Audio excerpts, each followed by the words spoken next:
والقلم وما يسطرون۔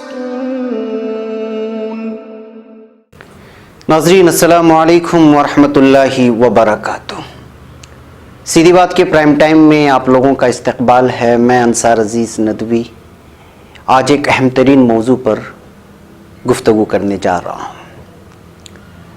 ناظرین، آپ نے ادھر کچھ دنوں سے ایک سعودی 18 سالہ لڑکی کا نام سنا ہوگا، رحف محمد القنون۔ 2 دن تک تھائی لینڈ کے بینکاک ایئرپورٹ کو خود کو ایک کمرے میں بند رکھنے کے بعد یہ اقوام متحدہ کے ادارے UNHCR نے اسے کینیڈا میں وہاں کا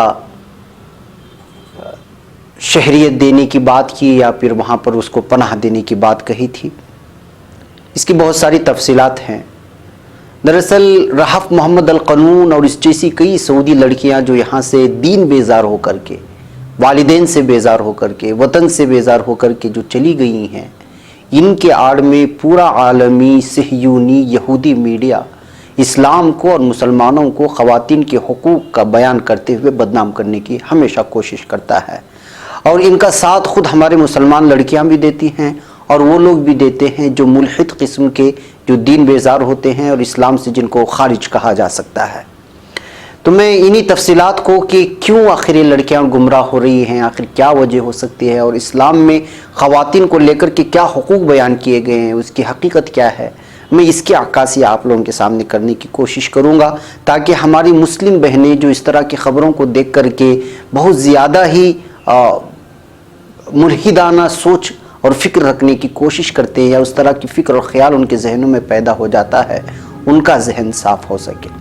برکیف ناظرین، میں تفصیلات میں جانے سے پہلے آپ لوگوں سے درخواست کر لوں کہ جن لوگوں نے ابھی تک ہمارے چینل کو سبسکرائب نہیں کیا وہ ضرور سبسکرائب کریں، اور اس ویڈیو کو ہماری مسلم بہنوں تک پہنچانے میں میری ضرور مدد کریں تاکہ ان کو حقیقت حال سے واقف ہو سکے۔ برکیف ناظرین، چلیے چلتے ہیں۔ سعودی عرب کی ایک 18 سالہ لڑکی رحف محمد القنون 2 دن تک تھائی لینڈ کے بینکاک ایئرپورٹ کو خود کو ایک کمرے میں بند رکھنے کے بعد بالآخر اقوام متحدہ کے ادارے UNHCR سے تحفظ حاصل کرنے میں کامیاب ہو گئی۔ تھائی حکام نے وعدہ کیا ہے کہ وہ رحف القنون کو ڈیپورٹ نہیں کریں گے۔ یہ نوجوان سعودی لڑکی نہ صرف اپنے وطن اور والدین سے بھاگ کر یہاں پہنچی تھی، بلکہ اس نے اسلام ترک کرنے یعنی ارتداد کا اعلان بھی کیا ہے۔ اور اس لڑکی کا ٹویٹر پیج اکاؤنٹ جو پرانا ہے اس کو دیکھیں گے تو بہت ساری ایسی چیزیں سامنے آ جاتی ہیں جس کو سن کر کے یا پڑھ کر کے ایک مسلمان کا سر شرم سے جھک جاتا ہے، اور بالخصوص ایسی لڑکی جس کا تعلق سعودی عرب سے ہو۔ لہٰذا میں ان تفصیلات میں جانا نہیں چاہتا، اس لیے کہ اس کے پرانے ٹویٹر اکاؤنٹ میں جو اس نے اپنی ذاتی زندگی کے بارے میں شیئر کیا ہے اس کو لے کر کے سعودی عرب میں ایک لمبا بحث چلا، مباحثہ چلا، اور خود سعودی عرب کی کئی خواتین نے اس بات کو شیئر کیا کہ یہ لڑکی جو ہے ناجائز تعلقات کے ساتھ بھی کئی ساری چیزیں اس کے اندر وہ برائیاں تھیں، اس وجہ سے جو ہے یہ پہلے سے ہی پلان بنائی ہوئی تھی آسٹریلیا جانے کا، اور بہت ساری چیزیں تفصیلات اس کے وہاں پر جانے کے بعد اور عالمی میڈیا پہ آنے کے بعد سامنے آئی ہیں۔ لیکن میرا مقصد اس کی جرائم کو آپ لوگوں کے سامنے لانا نہیں ہے، میرا مقصد دوسرا بیان کرنا ہے۔ ناظرین، سعودی عرب سے بھاگنے والی رحف واحد لڑکی نہیں ہے، اس سے پہلے بھی کئی لڑکیاں انتہائی اقدام اٹھا چکی ہیں، اور ان میں سے کئی کی پراسرار حالت میں موت بھی ہو گئی ہے۔ اس سلسلے میں بالخصوص سعودی سفارت خانوں پر شک کیا جاتا ہے۔ ترکی کے شہر استنبول میں سعودی قونصل خانے کے اندر صحافی جمال خاشقجی کے لرزخیز قتل کے بعد اس شک میں اضافہ بھی ہوا ہے۔ سعودی عرب کے شہری اس سلسلے میں کچھ عناصر، عوامل اور افراد کو ذمہ دار ٹھہراتے ہیں۔ رحف بنت محمد الفنون، جس کی حمایت میں پوری دنیا سرگرم ہے، اب تک سامنے آنے والی معلومات کے مطابق رحف القنون کا تعلق سعودی عرب کے شمالی شہر حائل سے ہے۔ اس کے والد محمد القنون سعودی حکومت میں ایک اعلیٰ سرکاری افسر ہیں۔ وہ حائل کی یونیورسٹی میں زیر تعلیم تھی۔ چند روز قبل وہ اپنے والدین کے ساتھ چھٹیاں منانے کویت پہنچی، اور پھر اتوار کو وہاں سے تنہا طیارے میں بیٹھ کر بینکاک پہنچ گئی۔ رحف کا کہنا ہے کہ اس کا ارادہ آگے آسٹریلیا جانے کا تھا، اس کے پاس آسٹریلیا کا ویزا بھی تھا، لیکن جیسے ہی وہ بینکاک ایئرپورٹ پر اتری تو سعودی سفارت خانے کے ایک اہلکار نے اس کی مدد کرنے کے بہانے پاسپورٹ اس سے لے لیا۔ کچھ دیر بعد وہی اہلکار تھائی سیکورٹی اہلکار کے ساتھ واپس آیا اور اسے واپس ترکی بھیجنے کی کوشش کی۔ رہف کو ایئرپورٹ کے اندر ہی ایک ہوٹل کے کمرے میں لے جایا گیا جہاں اس نے خود کو بند کر لیا۔ اس کے بعد اس نے سوشل میڈیا پر اپنے حالات بیان کر دیے۔ فوراً ہی یہ ABC نیوز، BBC سمیت مغربی ذرائع ابلاغ جو بالخصوص مسلمانوں کو بدنام کرنے کے لیے سر فہرست ہیں، ان کے نمائندوں نے اس سے رابطہ کرنا شروع کر دیا۔ رہف کا کہنا تھا کہ سعودی عرب میں گھر کے اندر اس پر تشدد کیا جاتا ہے۔ اس مرتبہ اس نے بال کٹوا لیے تو 6 ماہ تک اسے قید رکھا گیا۔ BBC اور ABC نیوز کے مطابق رہف نے یہ بھی بتایا کہ وہ اسلام چھوڑ چکی ہے اور اگر اسے واپس بھیجا گیا تو اسے قتل کر دیا جائے گا۔ دلچسپ بات یہ ہے کہ ABC نیوز کی رپورٹر صوفی میک نیل بینکاک ایئرپورٹ میں رہف کے کمرے تک پہنچ گئی۔ اس نے خود کو کئی گھنٹے رہف کے ساتھ کمرے میں بند رکھا تاکہ طے حکام سعودی لڑکی کو ساتھ نہ لے جا سکے۔ اس دوران Amnesty international, human rights watch اور اقوام متحدہ کا ادارہ برائے پناہ گزین یعنی UNHCR متحرک ہو گئے۔ UNHCR کی نمائندے ایئرپورٹ پر پہنچے، تھائی حکام سے مذاکرات ہوئے جنہوں نے یقین دہانی کرائی کہ رہف کو ڈیپورٹ نہیں کیا جائے گا۔ اس کے بعد پیر کی شب تھائی پولیس نے رہف کو محفوظ مقام پر منتقل کر دیا۔ UNHCR آئندہ 5 روز میں اسے آسٹریلیا بھیجنے کا انتظام کرے گا۔ رہف القنون کا ایک نیا ٹویٹر اکاؤنٹ اتوار کو ہی بنا ہے۔ یہ اکاؤنٹ بظاہر صوفی میک نیل ہی استعمال کر رہی ہے۔ اس اکاؤنٹ سے جاری ہونے والے بیانات میں رہف نے بتایا کہ اسے کون سی عالمی قوانین کے تحت پناہ کا حق حاصل ہے۔ صوفی میک نیل نے ہوٹل کے کمرے میں رہف کی تصاویر بھی جاری کی۔ ایک تصویر میں رہف فون پر مصروف ہے، کمرے کو اندر سے لاک لگا ہوا ہے۔ صوفی کے بقول اس وقت کویت ایئر لائن کے حکام دروازے پر موجود تھے۔ اس 18 سالہ لڑکی کی وجہ سے سعودی حکام سخت مشکل میں ہیں۔ جب ان کی جانب سے رہف کو سعودی عرب کے بجائے ترکی کا شہری قرار دینے کی کوشش کی گئی تو اس لڑکی نے ہائل یونیورسٹی کے اپنی اسٹوڈنٹس کارڈز کی تصویر شیئر کر دی۔ رہف کے والد بھی بینکاک پہنچے ہوئے ہیں۔ سعودی سفارت خان نے یہ وضاحت جاری کرنے پر مجبور ہو گیا کہ اس کی جانب سے نہ تو رہف کا پاسپورٹ قبضے میں لیا گیا، نہ ہی اس نے اسے ڈیپورٹ کرانے کی کوشش کی ہے۔ رہف نے پہلے پاسپورٹ واپس ملنے اور پھر دوبارہ لے لیے جانے کا دعویٰ کیا ہے۔ رہف کے مطابق آسٹریلیا میں مقیم ایک سعودی خاتون سے رابطے میں تھی جس نے اس کی مدد کرنی تھی۔ اب اس لڑکی کی حمایت میں آسٹریلیا میں کافی لوگ کھڑے ہو گئے ہیں جو اسے پناہ دینے اور ہنگامی دستاویزات جاری کرنے کا مطالبہ کر رہے ہیں۔ ناظرین، رہف القنون کا مستقبل اب بھی غیر یقینی ہے۔ کچھ لوگ خدشہ ظاہر کر رہے ہیں کہ تھائی حکام سعودی سفارت خانے کے ساتھ مل کر اسے واپس بھیج دیں گے۔ رہف پہلے ہی کہہ چکی ہے کہ اسے ترکی بھیجا گیا تو وہاں اس کے خاندان کے افراد یا سعودی حکام اسے قتل کر دیں گے۔ خاندان سے فرار ہو کر دوسرے ملکوں میں پناہ لینے کا اقدام پہلے بھی کئی نوجوان سعودی لڑکیاں اٹھا چکی ہیں۔ گزشتہ برس ستمبر میں امریکہ میں 2 سعودی بہنوں 16 سالہ تالا اور 22 سالہ روتانا نے سیاسی پناہ مانگی تھی۔ ایک روز بعد ہی ان کی لاشیں نیویارک کے دریائے ہڈسن سے اس حالت پر برآمد ہوئی کہ دونوں کو ڈک ٹیپ سے ایک دوسرے کے ساتھ باندھا گیا تھا۔ اگرچہ امریکی حکام نے کئی وجوہات کی بنا پر ان کے قتل کا امکان مسترد کر دیا۔ ان کا کہنا تھا کہ ٹیپ بہت ڈھیلی تھی اور بظاہر دونوں پانی میں جانے سے پہلے تک زندہ تھی۔ ایک عینی شاہد نے بھی انہیں چند گھنٹے پہلے اس جگہ تنہا دیکھا تھا۔ تاہم امریکی اخبار نیویارک ٹائمز نے لکھا کہ سعودی سفارت خانے نے ان دونوں بہنوں کی والدہ کو امریکہ چھوڑنے کا مشورہ دیا تھا۔ ان دونوں بہنوں کی کہانی رفتہ رفتہ سامنے آئی۔ یہ اپنے والدین کے ساتھ سعودی عرب چھوڑ کر امریکہ مقیم ہوئی تھی۔ موت سے 1 برس قبل اپنے گھر سے بھاگ گئی تھی۔ تلاش کیے جانے پر انہوں نے والدین پر تشدد کا الزام لگا کر واپس جانے سے انکار کر دیا تھا۔ انہیں شیلٹر یا دارالامان میں بھیج دیا گیا۔ ستمبر 2018 میں وہاں سے بھی بھاگ نکلی۔ ان کے پاس خاصی رقم تھی جس سے مہنگے ہوٹلوں میں قیام اور خریداری کرتی رہی۔ موت سے کچھ دن پہلے ان کے پاس پیسے ختم ہو گئے تھے۔ دریائے ہڈسن میں ان کی پراسرار موت اور سعودی سفارتی مشنری میں تعلق جوڑنے کے امریکی اخبارات نے بہت کوشش کی لیکن اس کے باوجود ان کی موت کو قتل قرار نہیں دیا جا سکا۔ رہف القنون کا مستقبل کیا ہوتا ہے دیکھنا باقی ہے، لیکن اس کے انداز میں 2 لڑکیاں پہلے سعودی عرب سے بھاگ چکی ہیں۔ 2017 میں 24 سالہ دینا علی نے فلپائن کے راستے آسٹریلیا جانے کی کوشش کی تھی۔ رہف کی طرح دینا علی بھی کویت سے نکلی تھی لیکن اس کے خاندان والے اسے منیلا ایئرپورٹ سے واپس لے جانے میں کامیاب ہو گئے تھے۔ دینا نے ایک آسٹریلیوی سیاح کے فون کے ذریعے ٹویٹر پر ایک پیغام اور ویڈیو جاری کی تھی کہ اسے واپس پہنچتے ہی قتل کر دیا جائے گا۔ اس کے بعد دینا علی کے بارے میں کچھ معلوم نہیں ہو سکا۔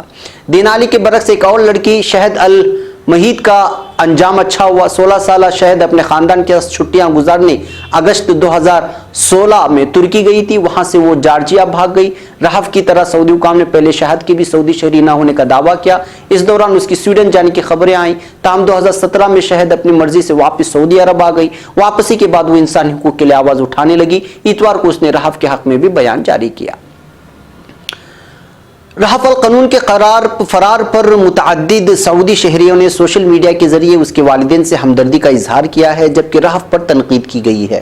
کئی لوگوں نے اس کے بھاگنے کی ذمہ داری حقوق نسواں کی علمبردار خواتین پر ڈالی ہے۔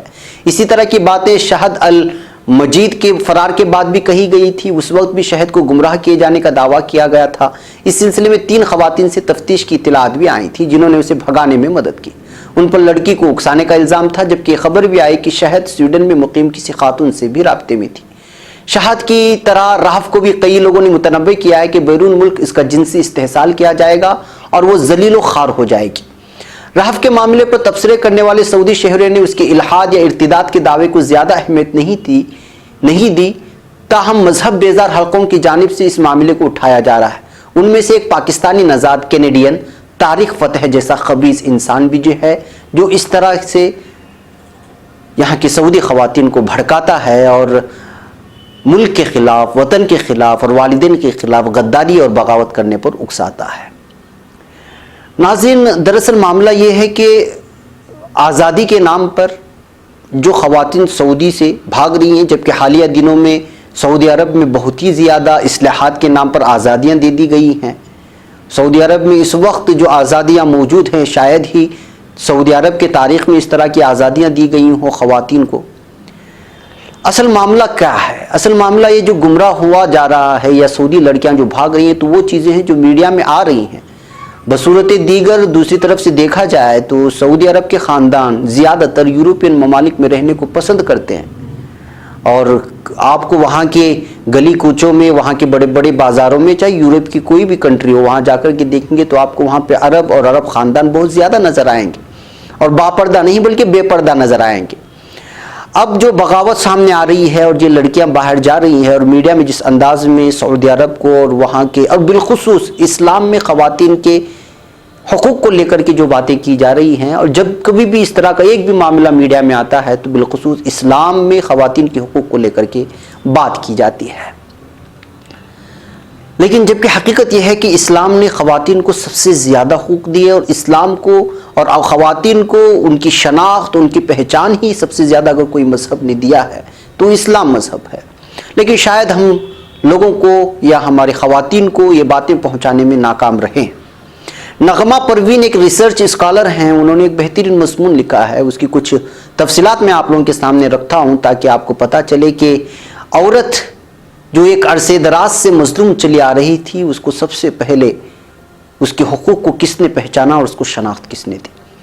تاریخ گواہ ہے کہ ایک عرصے دراز سے عورت مظلوم چلی آ رہی تھی، یونان میں، مصر میں، عراق میں، ہندوستان میں، چین میں، غرض ہر قوم میں، ہر خطے میں کوئی ایسی جگہ نہیں تھی جہاں عورتوں پر ظلم کے پہاڑ نہ ٹوٹے ہوں۔ لوگ اسے اپنے عیش و عشرت کی غرض سے خرید و فروخت کرتے، ان کے ساتھ حیوانوں سے بھی برا سلوک کیا جاتا تھا، حتیٰ کہ اہل عرب عورت کے وجود کو موجب عار سمجھتے تھے اور لڑکیوں کو زندہ درگور کر دیتے تھے۔ ہندوستان میں شوہر کی چتا پر اس کی بیوہ کو جلایا جاتا تھا۔ واہیانہ مذاہب عورت کو گناہ کا سرچشمہ اور معصیت کا دروازہ اور پاپ کا مجسم سمجھتے تھے، اس سے تعلق رکھنا روحانی ترقی کی راہ میں رکاوٹ سمجھتے تھے۔ دنیا کے زیادہ تر تہذیبوں میں اس کی سماجی حیثیت نہیں تھی، اسے حقیق و ذلیل نگاہوں سے دیکھا جاتا تھا، اس کے معاشی و سیاسی حقوق نہیں تھے، وہ آزادانہ طریقے سے کوئی لین دین نہیں کر سکتی تھی، وہ باپ کی، پھر شوہر کی اور اس کے بعد اولاد نرینہ کی تابع اور محکوم تھی، اس کی کوئی اپنی مرضی نہیں تھی اور نہ ہی اسے کسی پر کوئی اقتدار حاصل تھا، یہاں تک کہ اسے فریاد کرنے کا بھی حق حاصل نہیں تھا۔ اس میں کوئی بھی شک نہیں ہے کہ بعض مرتبہ عورت کے ہاتھ میں زمام اقتدار بھی رہا ہے اور اس کے اشارے پر حکومت و سلطنت گردش کرتی رہی ہے، یوں تو خاندان اور طبقے پر اس کا غلبہ بھی تھا، لیکن بعض مسائل پر مرد پر بھی ایک عورت کو بالادستی حاصل رہی۔ اب بھی ایسے قبائل موجود ہیں جہاں عورتوں کا بول بالا ہے، لیکن ایک عورت کی حیثیت سے ان کے حالات میں زیادہ فرق نہیں آیا، ان کے حقوق پر دستدرازی جاری ہی رہی اور وہ مظلوم کی مظلوم ہی رہی۔ لیکن اسلام ایک ایسا مذہب ہے جس نے عورت پر احسان عظیم کیا اور اس کو ذلت و پستی کے گڑھوں سے نکالا، جبکہ وہ اس کی انتہا کو پہنچ چکی تھی، اس کے وجود کو گوارا کرنے سے بھی انکار کیا جا رہا تھا، تو نبی کریم صلی اللہ علیہ وسلم رحمت للعالمین بن کر تشریف لائے اور آپ نے پوری انسانیت کو اس آگ کی لپیٹ سے بچایا، عورت کو بھی اس گڑھے سے نکالا اور اس زندہ دفن کرنے والی عورت کو بے پناہ حقوق عطا فرمائے، اور قومی و ملی زندگی میں عورتوں کی کیا اہمیت ہے اس کو سامنے رکھ کر اس کی فطرت کے مطابق اس کو ذمہ داریاں سونپی۔ مغربی تہذیب بھی عورت کو کچھ حقوق دیتی ہے مگر عورت کی حیثیت سے نہیں، بلکہ یہ اس وقت اس کو عزت دیتی ہے جب وہ ایک مصنوعی مرد بن کر ذمہ داریوں کا بوجھ اٹھانے پر تیار ہو جائے، چاہے وہ بارگل کی حیثیت سے ہو، چاہے آپ اس کو ایک ویٹر کی حیثیت سے دیکھیں، یا پھر شراب پروسنے والی ایک عورت، یا پھر ایک تھکی ماندی عورت جو خود کو غیر محفوظ تصور کرتے ہوئے ایک سافٹ ویئر کمپنی میں جانا چاہتی ہے اور مردوں کی نگاہیں اس کو اچک اچک کر کے دیکھتی ہیں۔ بظاہر لگتا ہے کہ آزاد ہے لیکن وہ اندرونی طور پر پوری طرح ٹوٹی ہوئی ہوتی ہے اور مردوں کی نگاہوں سے وہ دور ہونا چاہتی ہے۔ نبی کریم صلی اللہ علیہ وسلم کا لائحہ الدین عورت کی حیثیت سے ہی اسے سارے عزتیں حقوق دیتا ہے، اس کو عورت رکھ کر کے، اور وہی ذمہ داریاں اس پر عائد کی جو خود فطرت نے اس کی سپرد کی ہے۔ عام طور پر کمزور کو اپنے حقوق حاصل کرنے کے لیے کافی محنت و کوشش کرنی پڑتی ہے، تب کہیں جا کر ان کو ان کے جائز حقوق ملتے ہیں، ورنہ تصور بھی نہیں کیا جاتا۔ موجودہ دور نے اپنے بحث و تمحیص اور احتجاج کے بعد عورت کے کچھ بنیادی حقوق تسلیم کیے اور اس دور کا احسان مانا جاتا ہے، حالانکہ یہ احسان اسلام کا ہے۔ سب سے پہلے اسی نے عورت کو وہ حقوق دیے جس سے وہ مدت دراز سے محروم چلی آ رہی تھی۔ یہ حقوق اسلام نے اس لیے نہیں دیے کہ عورت اس کا مطالبہ کر رہی تھی، بلکہ اس لیے کہ عورت کے فطری حقوق تھے اور اسے ملنا ہی چاہیے تھا۔ اسلام نے عورت کا جو مقام و مرتبہ معاشرے میں متعین کیا وہ جدید و قدیم کی بیہودہ روایتوں سے پاک ہے۔ نہ تو عورت کا گناہ کا پتلا بنا کر مظلوم بنانے کی اجازت ہے اور نہ ہی اسے یورپ کی سے آزادی حاصل ہے۔ یہاں پر ان حقوق کا ذکر کیا جاتا ہے جو اسلام نے عورت کو دیے، بلکہ ترغیب و ترہیب کے ذریعے اسے ادا کرنے کا حکم بھی صادر کیا۔ عورتوں کو زندہ رکھنے کا حق اسلام نے دیا، عورت کو بحیثیت انسان پہچاننے کا حق اسلام نے دیا، عورتوں کی تعلیم کا حق سب سے پہلے اسلام نے دیا۔ معاشرتی میدان میں اس کو لانے، جس طرح دیگر معاشروں نے عورتوں کو کاٹنے کی طرح زندگی رہ گزر سے مٹانے کی کوشش کی، تو اس کے برعکس اسلامی معاشرے نے بعض حالتوں میں اسے مردوں سے زیادہ فوقیت اور عزت و احترام عطا کیا۔ وہ ہستی جو عالم دنیا کے لیے رحمت بن کر تشریف لائی، محمد صلی اللہ علیہ وسلم، اس نے اس مظلوم طبقے کی یہ مزدہ جافظہ سنایا کہ مجھے دنیا کی چیزوں میں سے عورت اور خوشبو پسند ہے اور میری آنکھ کی ٹھنڈک نماز میں رکھ دی گئی ہے۔ یہ حدیث ہے۔ اسی طرح معاشی حقوق، معاشرے میں عزت معاشی حیثیت کے لحاظ سے ہوتی ہے۔ جو جاہ و ثروت کا مالک ہے لوگ اس کو عزت کی نگاہ سے دیکھتے ہیں، اور جس کے پاس نہیں ہے لوگ اس کے قریب سے گزرنا بھی گوارا نہیں کرتے۔ عزت کرنا تو دور کی بات، اسے دنیا کے تمام سماجوں اور نظاموں نے عورت کو معاشی حیثیت سے بہت ہی کمزور کر رکھا، سوائے اسلام کے۔ پھر اس کی یہی معاشی کمزوری اس کی مظلومیت اور بیچارگی کا سبب بن گئی۔ مغربی تہذیب نے عورت کی اسی مظلومیت کا مداوع کرنا چاہا اور عورت کو گھر سے باہر نکال کر انہیں فیکٹریوں اور دوسری جگہوں پر کام پر لگا دیا۔ اس طرح سے عورت کا گھر سے باہر نکل کر کمانا بہت سی دیگر خرابیوں کا سبب بن گیا۔ ان حالات میں اسلام ہی ایک ایسا مذہب ہے جس نے راہ اعتدال اختیار کیا۔ اسی طرح ناظرین، تمدنی حقوق بھی دیا اسلام نے۔ شوہر کا انتخاب، شوہر کے انتخاب کے سلسلے میں اسلام نے عورت پر بڑی حد تک آزادی دی ہے۔ نکاح کے سلسلے میں لڑکیوں کی مرضی اور ان کی اجازت ہر حالت میں ضروری قرار دی گئی ہے۔ جیسے آپ صلی اللہ علیہ وسلم کا ارشاد ہے، شوہر دیدہ عورت کا نکاح اس وقت تک نہ کیا جائے جب تک کہ اس سے مشورہ نہ لیا جائے، اور کنواری عورت کا نکاح بھی اس کی اجازت حاصل کیے بغیر نہ کیا جائے۔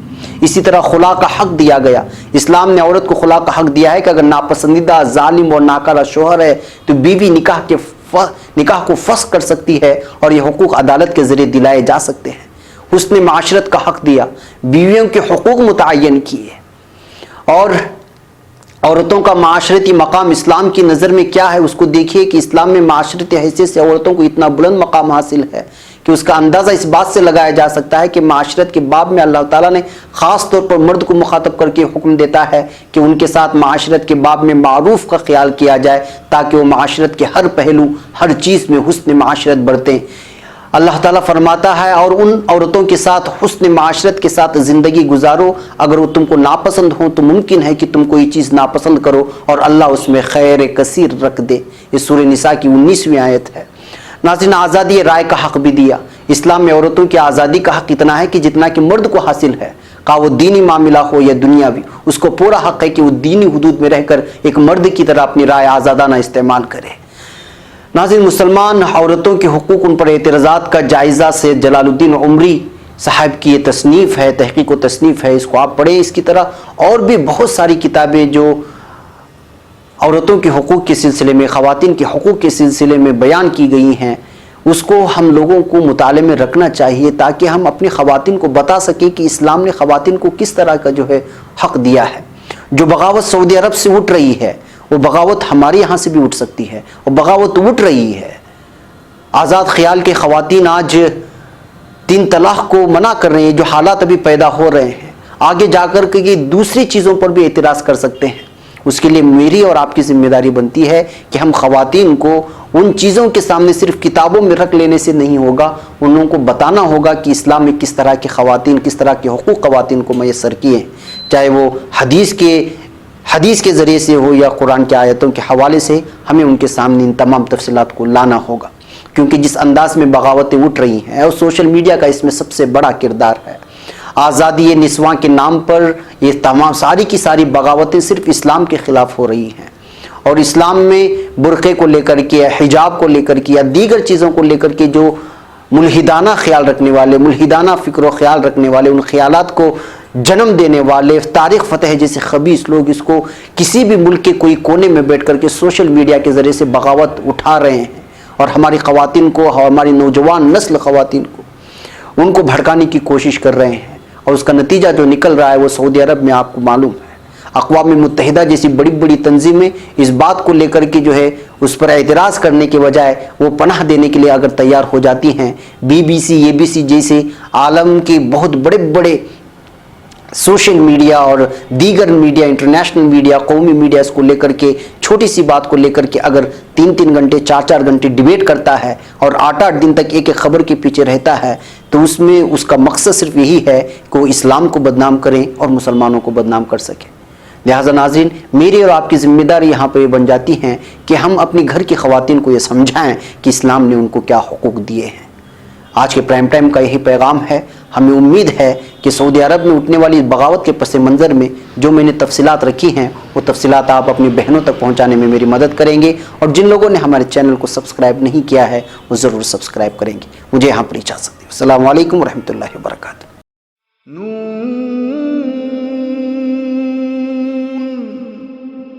والقلم وما يسطرون۔